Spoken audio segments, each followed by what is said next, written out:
માહોલ જામ્યો છે। જિલ્લાના વિવિધ વિસ્તારોમાં 1 ઇંચથી લઈને 7 ઇંચ સુધી વરસાદ નોંધાયો છે।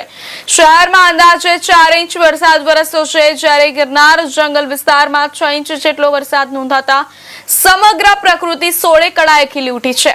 પ્રથમ જ વરસાદમાં દામોદર કુંડમાં નવા નીરની આવક થતા શ્રદ્ધાળુ અને સ્થાનિકોમાં આનંદ જોવા મળી રહ્યો છે। હવામાન વિભાગની આગાહી અનુસાર આગામી દિવસોમાં જિલ્લામાં વધુ વરસાદની સંભાવના વ્યક્ત કરવામાં આવી રહી છે।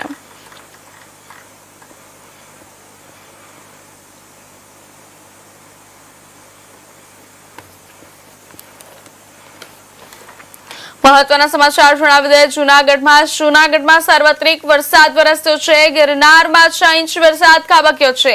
દામોદર કુંડમાં નવા નીર આવ્યા છે, ત્યારે જિલ્લામાં 1 થી 7 ઇંચ વધુ વરસાદની આગાહી સેવવામાં આવી રહી છે। ત્યારે હાલ ખેડૂતોમાં ખુશીનો માહોલ જોવા મળી રહ્યો છે।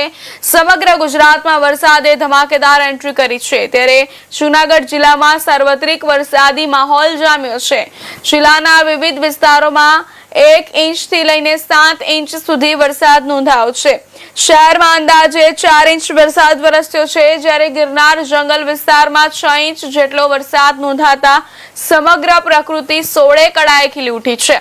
પ્રથમ જ વરસાદમાં દામોદર કુંડમાં નવા નીરની આવક થતા શ્રદ્ધાળુ અને સ્થાનિકોમાં આનંદ જોવા મળી રહ્યો છે। હવામાન વિભાગની આગાહી અનુસાર આગામી દિવસોમાં જિલ્લામાં વધુ વરસાદની સંભાવના વ્યક્ત કરવામાં આવી રહી છે।